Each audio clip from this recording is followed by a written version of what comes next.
Le Ramadan Encore Genève ainsi que son bar et restaurant The Hub vous accueillent du lundi au vendredi autour de plats et cocktails savoureux. Bonjour et bienvenue à l'invité de Tiredi. Nous sommes aujourd'hui à Stade et nous avons le plaisir d'accueillir monsieur le docteur Claude Begley. Claude Begley, vous êtes le executive chairman de Symbiose Suisse. Bonjour. Bonjour. Votre entreprise s'active beaucoup plus sur le plan environnemental et on se rend compte que on se rend compte d'une chose, il y a la raréfaction des ressources. Est-ce que cela ne peut pas engendrer un déséquilibre au niveau énergétique? La réponse est oui. D'une part, on a les pays déjà développés qui consomment la plus grande partie des ressources énergétiques, qui vont peut-être pouvoir, par des mesures d'efficience énergétique, contrôler un tout petit peu, réduire un tout petit peu les besoins per capita.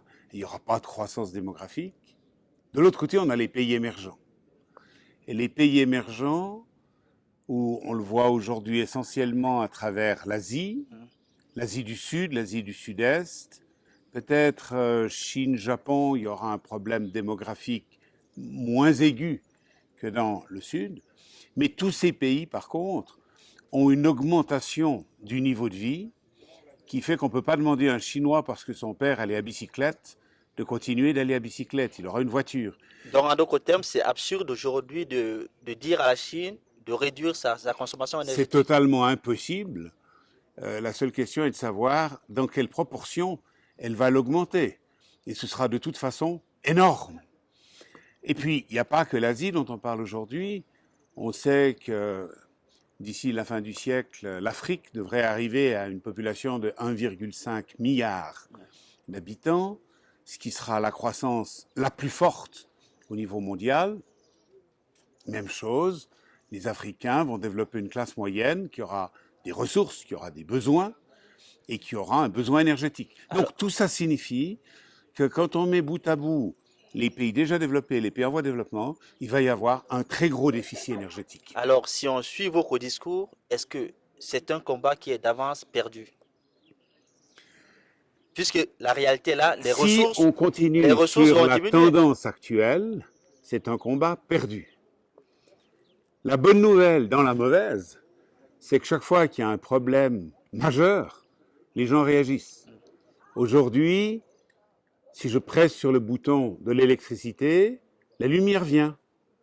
Donc, moi, monsieur et madame tout le monde, je ne me rends pas compte du problème. Le jour où je presserai sur le bouton, il n'y aura pas d'électricité. Là, on fera des sacrifices et là, on commencera à chercher des solutions. Le jour où, au niveau global, on se rendra compte non seulement qu'il y a des problèmes climatiques, avec le CO2, les gaz, non seulement qu'il y a des problèmes, mais que ça peut déboucher sur des guerres, que ça peut déboucher sur des tensions graves, je pense qu'on cherchera des solutions d'économie, on cherchera de nouvelles technologies qui permettront de produire de l'énergie. Est-ce que ce n'est pas vraiment alarmiste la situation à laquelle vous êtes en train de présenter? Parce que ça veut dire qu'il faut qu'on arrive au niveau des guerres pour que les gens s'en rendent compte qu'il y a quelque chose qui ne va pas. Bon, j'espère qu'on arrivera à s'en rendre compte avant. Maintenant, quand on parle de l'énergie, l'histoire montre qu'il y a eu énormément de guerres, par exemple au Proche-Orient, pour le contrôle du pétrole. L'histoire montre que les bassins miniers qui permettaient de faire de l'acier ont toujours été des foyers de conflit. C'est normal, c'est historique, c'est une tendance. C'est pas réjouissant, mais ça n'a malheureusement rien d'anormal. Ce que j'espère, c'est qu'on se rendra compte collectivement, et là, il faut en appeler à l'ensemble des populations. Il va y avoir, à la fin de cette année à Paris, un nouveau round sur les questions environnementales et énergétiques. En principe, ça ne donne pas grand-chose, hein? Ou alors ça accouche d'une petite souris. Oui, en général, ça a donné des résultats tout à fait insuffisants. Il y a quand même des gens comme Angela Merkel qui s'engagent pour ces combats et qui, en général, arrivent à marquer quelques points. Mais c'est tout de même amusant de constater que même Angela Merkel, qui voulait se battre contre les émissions de CO2, comme elle a deux lobbies, le nucléaire et celui du CO2, elle a fini par, pour satisfaire le lobby antinucléaire, importer du charbon pour assurer suffisamment d'énergie dans son pays, charbon des États-Unis.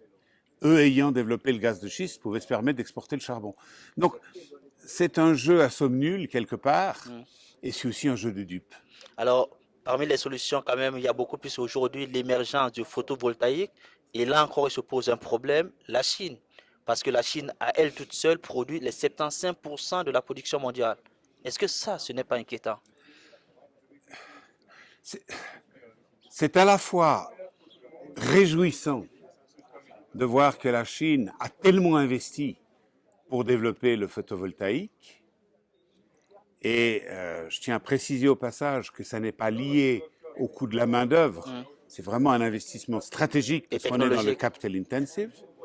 Par contre, c'est dommage que la part du reste du monde ait diminué à 25%. Je pense que le photovoltaïque va représenter une très grande partie de la solution.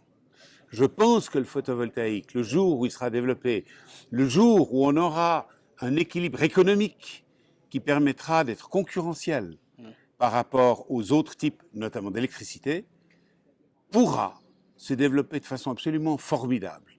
Et selon, par exemple, M. Steinman, le directeur de l'Office fédéral de l'énergie, on n'est pas loin de ce jour. Dans plusieurs pays, on est sur le point d'arriver au stade où l'énergie photovoltaïque devient économiquement rentable. Donc, il y a des solutions. Il y a vraiment des solutions. Il faut simplement que le lobby des gens qui aujourd'hui défendent les investissements qu'ils ont déjà faits permettent à ces énergies renouvelables de se développer parce que, compte tenu des investissements faits, chacun veut rentabiliser ses installations. Et donc, le besoin, de nouveau, ne se fait pas suffisamment sentir.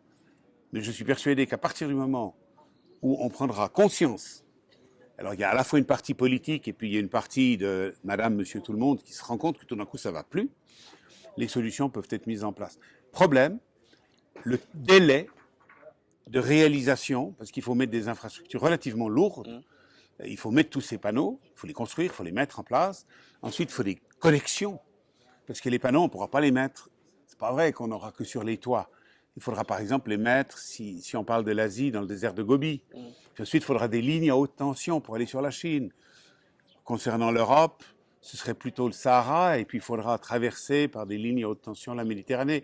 Ce qui pose d'autres problèmes géopolitiques. Si on a des pays instables, on risque d'avoir une coupure d'approvisionnement. Okay. Oui. Mais donc, au plan technologique, c'est possible. Mais je pense qu'il faut une période, peut-être que je suis pessimiste, mais d'au moins 5 ans, 5 à 10 ans, pour mettre en place les infrastructures nécessaires. Ça ne peut pas se faire comme ça très rapidement. Merci le docteur Claude Begley pour ces explications. Quant à vous, nous vous donnons rendez-vous très prochainement avec un nouvel invité. Au revoir.